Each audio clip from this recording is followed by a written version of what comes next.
Film ini mengisahkan seorang ninja muda yang memilih untuk berkhianat kepada klan ninjanya sendiri. Alasan apakah yang membuat ninja muda tersebut berkhianat? Daripada tidak penasaran, mari kita simak alur ceritanya.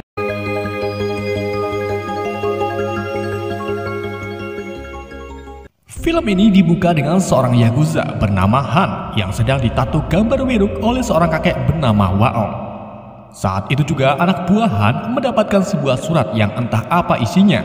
Ketika ia membukanya, Han sangat terheran-heran karena isi surat tersebut hanyalah pasir.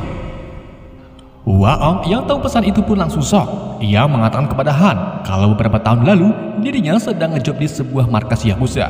Ia lalu melihat sekelompok Yakuza menerima surat berisi pasir, dan gak lama setelah itu sosok-sosok bayangan muncul lalu membunuh semua kelompok Yakuza termasuk Waong itu sendiri yang tertusuk di bagian dada kirinya. Namun untungnya Waong selamat karena jantungnya berada di sebelah kanan.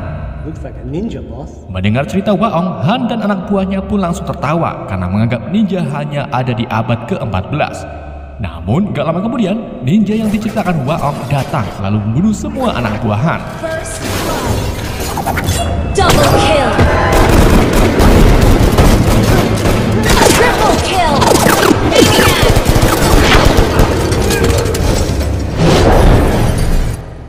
Han yang kini percaya keberadaan ninja pun ketakutan.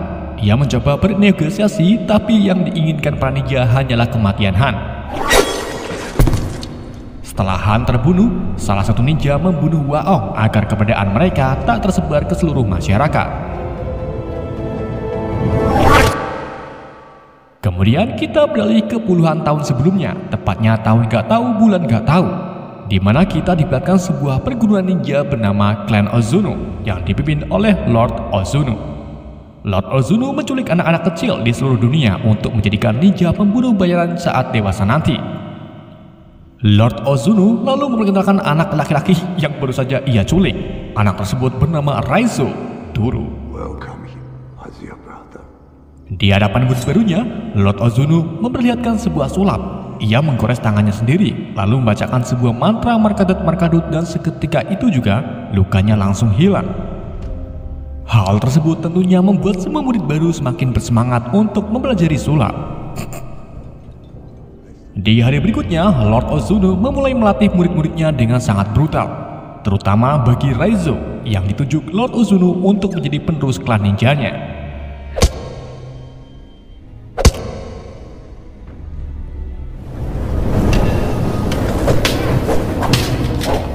Ketika Raizo menginjak remaja, ia melakukan tarung bebas dengan satu rekannya. Raizo lalu tak sengaja mengeluh sakit saat terpukul di bagian kepala. Hal tersebut membuat Lord Ozuno marah karena rasa sakit sebenarnya bukanlah tergores oleh sebuah senjata. Ia lalu menunjukkan rasa sakit yang sebenarnya kepada semua murid dengan memukul ulu hati Raizo. Pukulan tersebut membuat Raizo merasakan sakit yang amat sakit dan susah untuk bernafas.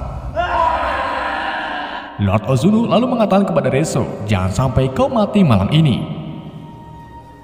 Pagi harinya, Lord Ozuno menemui Raizo untuk mengecek keadaannya. Lord lalu menemukan Raizo sedang bermeditasi pernafasan. Hal tersebut membuat Lord bangga karena pukulan di ulu hati hanya akan sembuh dengan mengolah pernafasan. Pada suatu hari, Raizo mendapatkan sebuah hikmah dari seorang kunoichi atau ninja wanita bernama Kiriko yang sengaja memotong kawat penahan pohon bonsai. Raizo bertanya kepada Kiriko tentang alasannya memotong kawat tersebut. Kiriko pun menjawab kalau semua makhluk hidup memiliki jantung dan tujuan hidupnya masing-masing. Raizo pun tak percaya karena selama di klan Ozuno ia merasa tak memiliki jantung. Kiriko lalu menyuruh Raizo untuk mendengarkan detak jantungnya, dan kini ia pun percaya dengan apa yang dikatakan oleh Kiriko. Pada malam harinya, Kiriko melakukan pertarungan bebas dengan rekan satu ninjanya. Ia lalu diminta Lord Ozuno untuk melukai lawannya dengan senjata tajam. Akan tetapi Kiriko menolak karena dirinya tak tega. Hal tersebut membuat Lord marah. Ia langsung menggores wajah Kiriko kemudian mengurungnya di dalam kandang bambu. Khawatir dengan keadaan Kiriko, Raizo pun diam-diam menemui Kiriko hanya untuk memberinya teh segar.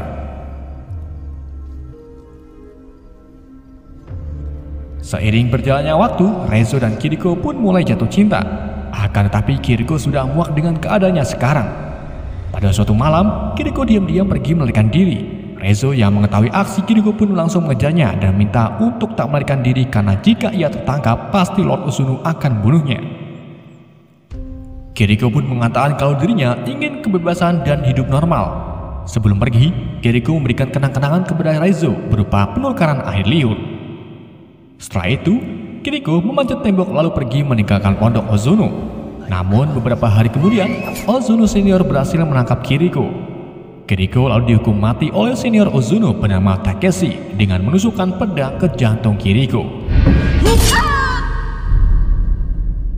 Beberapa tahun kemudian, Rezo dewasa diperintahkan oleh Lord Ozuno untuk melakukan pembunuhan pertamanya di Berlin.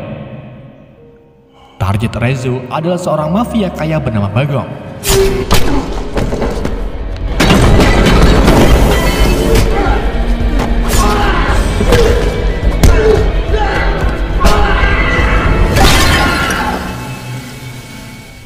Setelah berhasil membunuh Bagong, Rezo memanggil klan Ozuno berserta Lord di atas gedung, lalu memberikan jam tangan Bagong sebagai bukti misinya berhasil.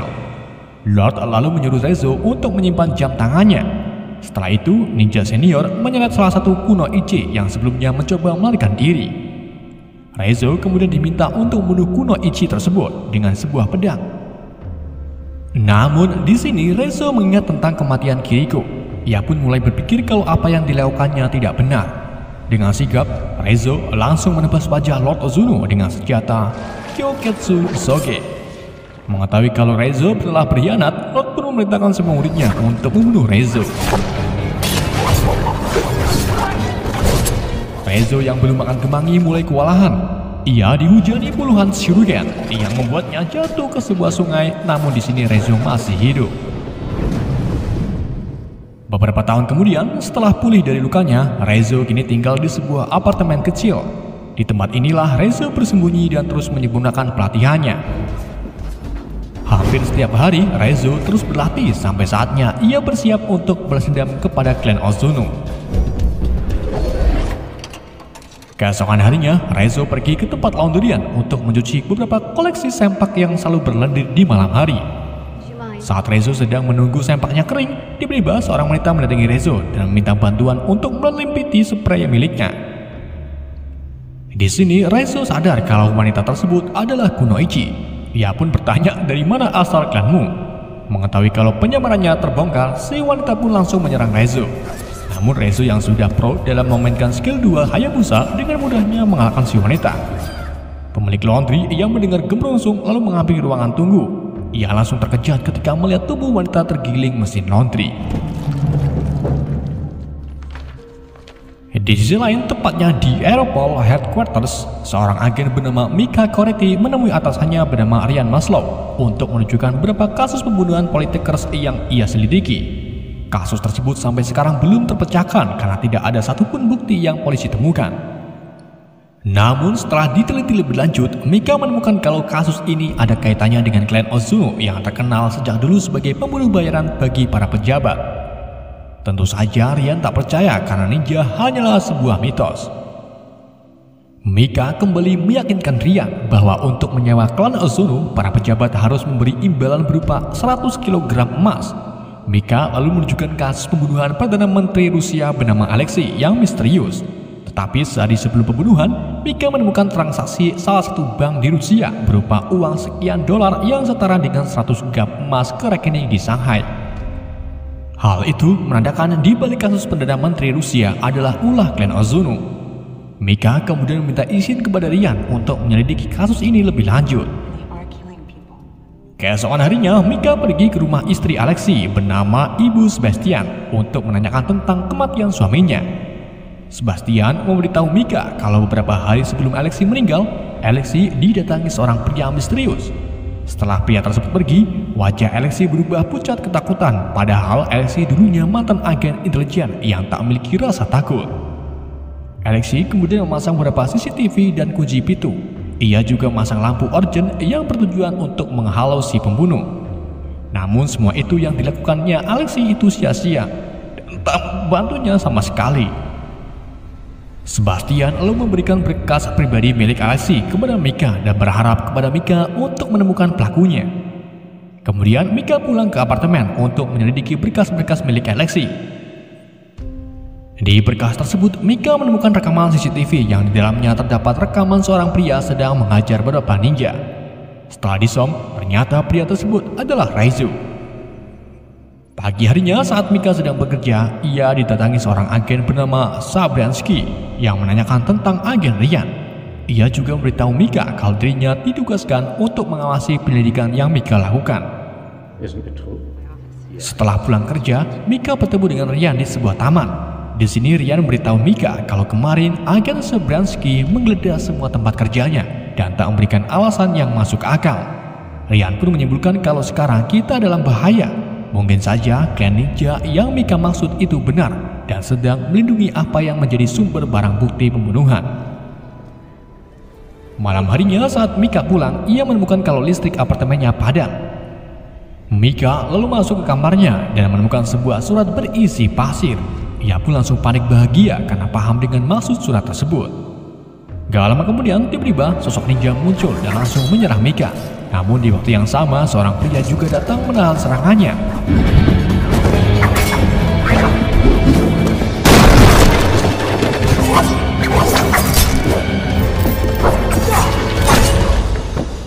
Setelah berhasil membunuh ninja, pria tersebut menunjukkan dirinya kepada Mika yang ternyata adalah Raizo.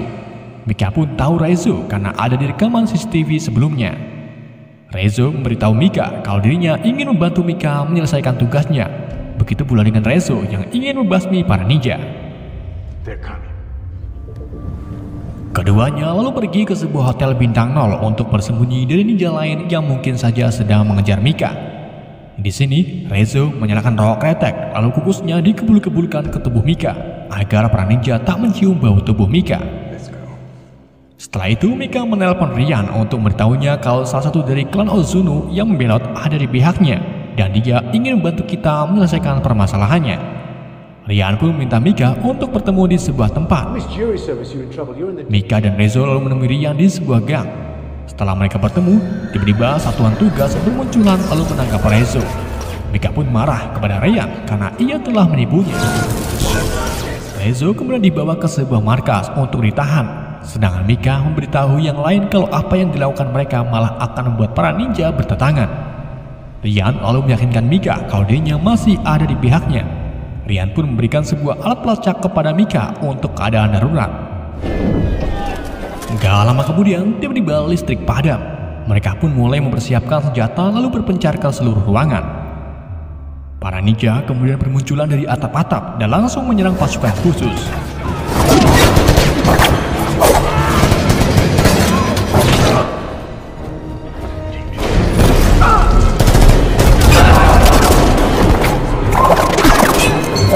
Sadar kalau hanya Raizo yang bisa melawan ninja, Mika pun membebaskan Raizo. Setelah terbebas, Raizo langsung menggunakan combo skill 2 dan 1. Setelah itu, Raizo menyuruh Mika untuk melarikan diri menggunakan mobil, sedangkan dirinya akan menghadapi ninja yang lain.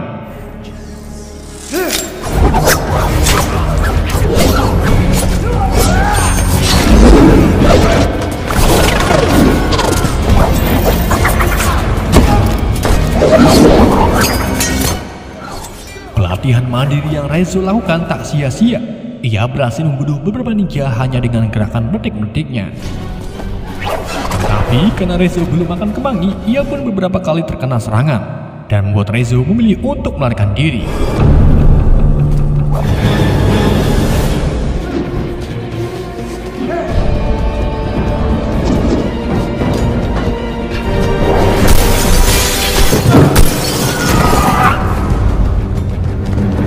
Raizo terus berlari sampai ke jalan raya. Di sini Raizo mulai lemas karena terlalu banyak mengeluarkan darah. Senior Ozuno yaitu Benteng Takeshi berhasil memocokkan Raizo dan akan membunuhnya. Untung saja Mika datang sambil menambahkan mobilnya ke arah Takeshi. Kemudian Mika membawa Raizo yang terluka pergi dari kejaran ninja. Mika lalu meletakkan Raizo di sebuah hotel. Di sini Raizo hanya bisa berbaring lemah karena terlalu banyak luka di perutnya. Kemudian Mika dengan sengaja memasangkan pelacak pemberian Ryan ke tubuh Raizo. Lalu ia membiarkan Raizo ditangkap oleh ninja Ozuno. Beberapa saat kemudian, Rian dan pasukan khusus datang. Namun yang mereka temukan hanyalah Mika. Mika memberitahu Rian kalau dirinya sudah memasang pelacak ke tubuh Rezo yang memungkinkan kita bisa menemukan markas Clan Ozuno. Sementara Rezo kini berada di kandang besi untuk dibawa kembali ke pondok Ozuno yang nantinya akan dieksekusi oleh Lord Ozuno itu sendiri. Di dalam perjalanan, Rezo melakukan sulap yang pernah diajarkan Lord Ozuno untuk menyembuhkan lukanya. Rezo mengotak-atik jarinya layaknya sebuah jurus jutsu. Ia juga tak lupa membaca mantra yaitu Markadut bermalangan ora udut. Dan seketika itu juga luka buek di perut Rezo mulai merapat dan sembuh. Tidak singkat cerita, Rezo kini telah sampai di pondok Ozuno. Ia diikat di sebuah tiang kayu yang sama pada saat Kiriko dieksekusi. Sebelum membunuh Rezo, Lord Ozuno lebih dulu menyiksa Rezo dengan pukulan ke arah ulu hati. Hal tersebut membuat Rezo muntah darah dan mengeluarkan pelacak yang sebelumnya ditanam oleh Mika. Gak lama setelah pelacak tersebut keluar, pasukan khusus mulai berdatangan dan langsung menyerang para ninja. Mereka juga tak lupa menyalakan senter yang pernah direview oleh Gadgetin. Serangan tersebut akhirnya berhasil membunuh sebagian besar ninja Ozuno. Setelah Rezo dibebaskan oleh Mika, Rezo langsung masuk ke pondok untuk melawan Lord Ozuno. Tetapi sebelum itu, Rezo dihadapkan dengan beberapa seniornya termasuk Takeshi. Dan pertarungan pun terjadi.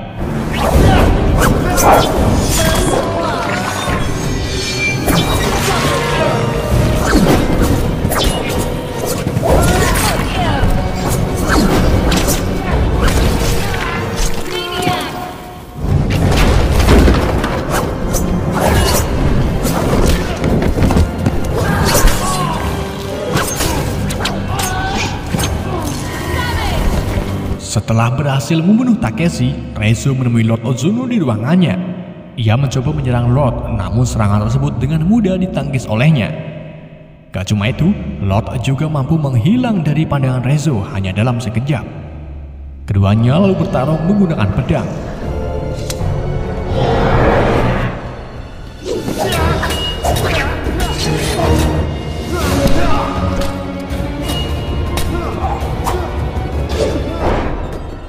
Di sini, Lord Ozuno dengan sengaja menggunakan skill 2-nya untuk menebas-nebas tubuh Rezo. Ketika Rezo akan dibunuh, Mika datang dan langsung menembak Lord. Namun Lord tak mati. Ia dengan sigap menghilang lalu menusuk jantung kiri Mika dengan pedang. Melihat Mika terluka parah, Rezo pun ngamuk. Ia meniru teknik bayangan Lord, kemudian mengulti Lord dengan skill 3-nya, Sarung Kidul.